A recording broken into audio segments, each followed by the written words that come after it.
I'll showcase a specific fitting for the Drake Navy issue, which I have shamelessly stolen from a former Tuskers corpmate, Rhythmic Noise. Rhythmic does a lot of awesome stuff like this, so check him out. I have noticed most people scoff at the idea of any kind of Drake being a strong PvP ship, and I think this video will open your mind to this new experience. So here I am, sitting entirely motionless at this Losa gate, and a Talos starts bumping me. I roleplay being AFK. I am, in fact, very ready for this engagement, and even a last-second MJD attempt will not save that Talos from the combined sentry and missile DPS. Now you might think this was an unfair engagement because the Talos is a shit fit, but it was in fact not. At least not entirely. Just now and in the following engagement too, I assumed that the Navy Drake has a kinetic damage bonus. It doesn't.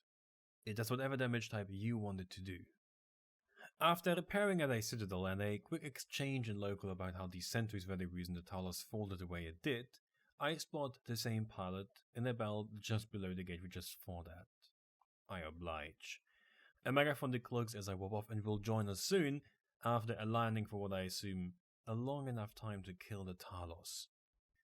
I warp in at range, which is smart, and then sit still, which is proper idiotic. I should have about the same speed as a Talos plus 2 webs, so at least keeping the Talos out of scram range seems feasible enough.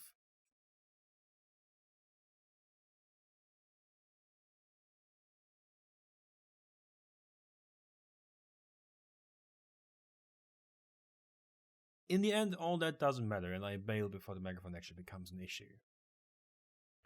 Some of you might have now figured out that the secret behind this fitting is Polarized heavy assault missile launchers, which provide you with a whopping 1200 DPS, including heat, and you'll never really fight without heat because this is pretty much a gang ship which doesn't really scream gang like most other similar concepts. Also of interest are those 2 Fed Navy or Shadows Apprentice webs, which have about 21k range with heat and the self-link. This coincides nicely with the 21k-ish optimal range of rage missiles, and essentially form a death zone around your ship, within which you can basically kill anything up to battlecruiser size, excluding very well tanked ships like proper blinked out tech free cruisers or command ships. Mechanically important to note is that Polarized weapons set all resistances to 0, so there's no need for any resistance mods. Shield extenders and core defense field extender rigs provide some buffer. One down in the low slots, to not embarrass yourself with the lack of stacking penalty knowledge, actually makes quote-unquote kiting viable, at least between 10 and 21k, outside scram range, but within your own web range. 2 Fed Navy webs will stop most ships from catching up to you if applied early enough. Now you might think, oh god, hams apply like shit, but you might be surprised soon enough. First, I'll show you a clip against the Brutix. While kiting that isn't the hardest thing to do, it's still representative of this fitting's kiting capabilities. I was poking around in Paragon Falls for a bit, and this pilot undocked a Brutix. I'd probably lose against a Brutix at point blank, so I jump out to get a better starting position and to also check the backside. The Brutix follows. I should be using Nova Rage missiles here. I'm a bit out of range, 21k being my max range, so I get a bit closer. Before my 2 webs, we are about the same speed, so I can easily dictate the range. Towards the end I hit a bit to finish the Brutix off, but it would have died without that too. For reference, the Brutix had a Tech 2 and an Angsel Rap, and was overall fitted quite well.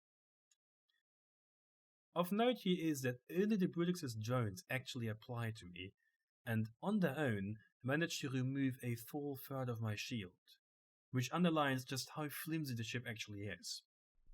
Right, what about a Tech 3 cruiser?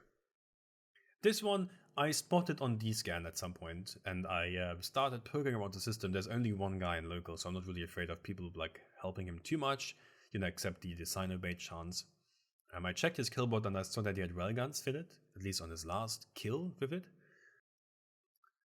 If I remember correctly, he also has quite a negative sex status, so he seems like someone that would shoot innocent rather. So I started reading a bit, and at some point he shows up in the belt ahead of me, like in a belt that would be next in the right-click menu in space.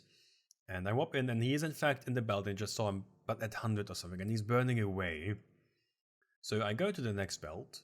Like, I don't want to get caught by him. My range is quite limited. So burn to the next belt. I hope he chases me. And the moment I land, I burn his direction. I actually should have warped at 30 or 50 myself in the first place, but I forgot, I guess, or didn't make that decision until I was already in warp. And I make a right call. QC lands right next to me, at which point it is, well, rest in peace. Another day, I'm roaming in Syndicate, and I spot another Proteus on the gate.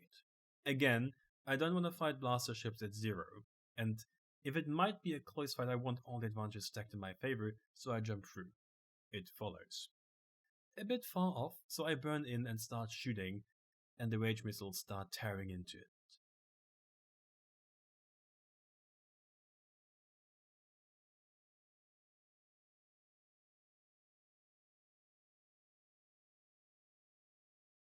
A gate activation next to me.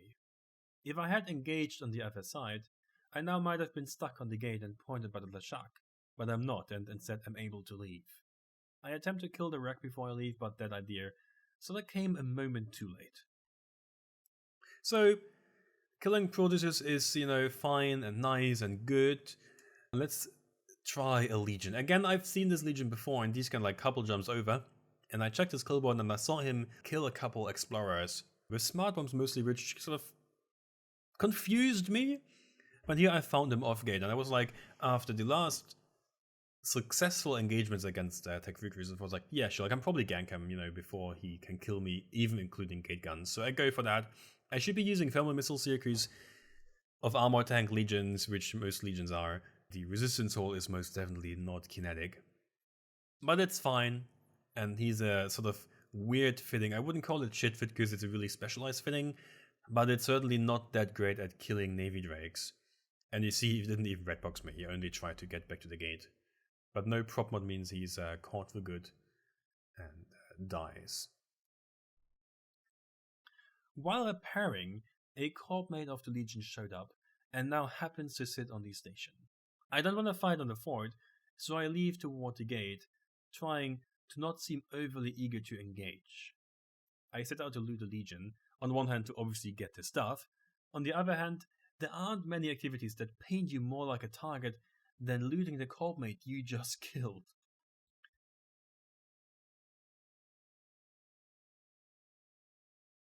This time, I can't kite the Proteus because it only aggresses once in scram range and blaster range, but turns out that doesn't really matter.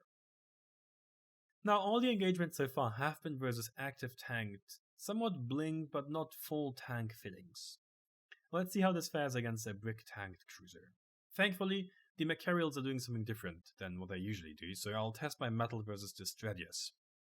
I should have changed ammo here. You nearly always have the time to do so. In this case, after locking for some 5 seconds, the reload would have been halfway done already. Despite that, the Stradius dies nicely. Let's see how the application is against Tackle. This is a Volta Bifrost, which pushes me off the hull right away, cementing its fate, stuck in my web range without a boost to jump to safety. And bear in mind, this is a dual box tackle hull, so still not entirely representative of how well tacklers could perform. Next up, frigates. I'm in Galanti faction warfare low-sec here, and I spot this Punish and Enu doing a sight. I load Navy explosive missiles and have the crash booster still active from my previous engagement. The Punisher should be the softer target, so I shoot that first, but we both burn away from each other and the Punisher quickly is out of rep range.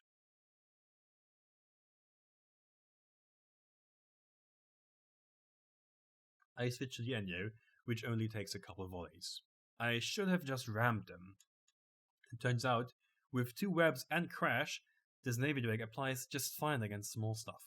On a visit into an outer ring pocket with some PvE activity, a stiletto lands next to me on the station. I perform a quick AFK test.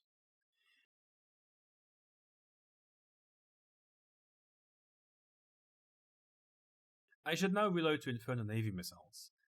Another Inti lands, and the first undocks again.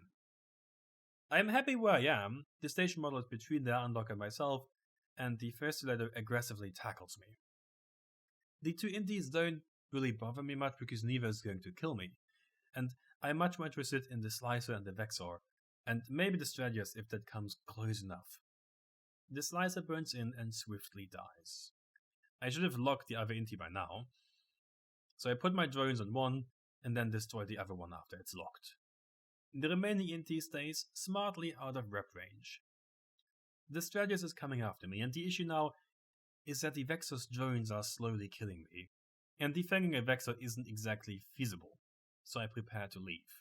The other Inti comes too close for a moment, and I manage to put him into armor. My drones should be pushing it off in a bit. The Vexor sets out to get my drones off the Inti, which actually helps me because now the drones aren't shooting me anymore. The Strategist comes a bit too close, so I web him, and when a Gila joins the fray, I leave and repair up again. They now have Gila, Vexor, and Omen. I'm curious about the Tech 1 cruisers here, because there's a chance both are rather flimsy, and if they are heavily tanked, they are probably too slow to catch up to me. I test whack the Vexor, which turns into a surprisingly quick kill, so I stay around and wait for further developments.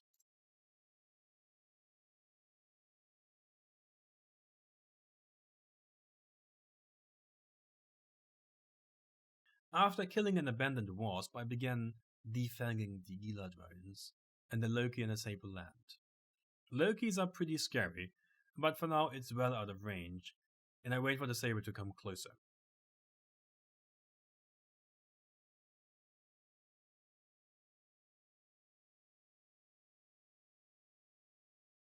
I start shooting the Saber quite early, but I delay my webs for a couple of clicks to ensure the Saber stays webbed as long as possible. And once webbed, the damage more than doubles. Insane. I leave before the Loki gets too close. I spent some time poking and attempting to separate them, among other things learning the Loki is for 25 autocannon fit. So I expect to die now to some actively tanked X-type X-large abomination, but I'm lucky with the C-bots, and the in fact passively fit Loki dies. Reinforcements arrive, and I leave. Now, I earlier said this thing's target demographic is mostly a lot of stuff like hunting ships like Recons and Proteus with like a signer on them, because those usually have like the defensive subsystem devoted to the covert subsystem, which enables them to warp cloaked, but they don't tank that much. Now, there are a couple active things you can still break, and Onix, something that has seen a recent rise in popularity, is an actively tanked shield Onix, and this is one of them. I expect him to be, and it turns out to be right. I jump into Highsec, I just gained suspect on the other side, so he's free to engage me, and he's taking his sweet time, which should have told me that he probably is baiting me.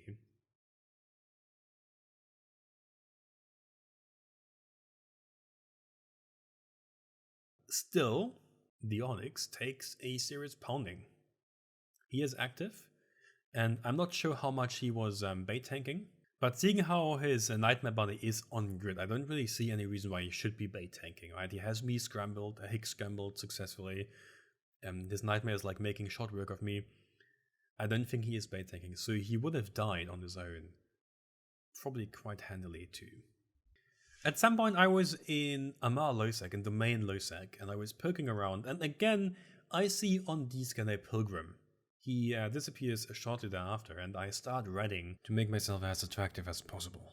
I load Inferno Rage Missiles, because this is the lowest resistance for a Pilgrim, and start reading, killing some frigates and stuff, and yep, the Pilgrim shows up. Just a short moment later. Actually a bit of a range, which is annoying because I now have to turn around and burn into him, because now he's actually out of missile range. Careful that he is really afraid of the brawling Drake, I guess. But he's in range fast enough, in web range, and I just start shooting him. He also dies. Now, unfortunately, this Pilgrim isn't alone. He has a Strategist buddy that lands just mere moments before the Pilgrim actually dies.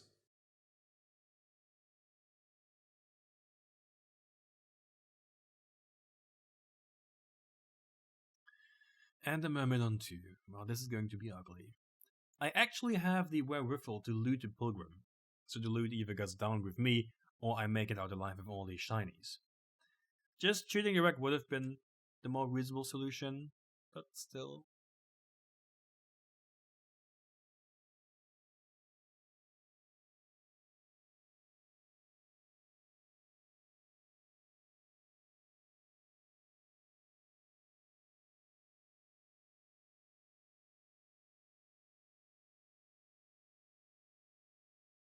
The Status actually goes down nicely, and the Myrmidon has no scram, so I start burning.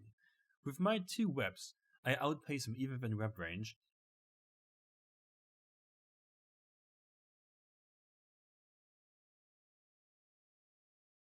And the moment I make it further than 10k, I start taking up speed nicely. The Tango lights a Sino, and the hell follows. I still have some heat left, and I should have used that, and at 28k, the fighters volley me off the field. RIP. I hope this video inspires you to fly something unexpected, and maybe change your view on the Navy drag specifically.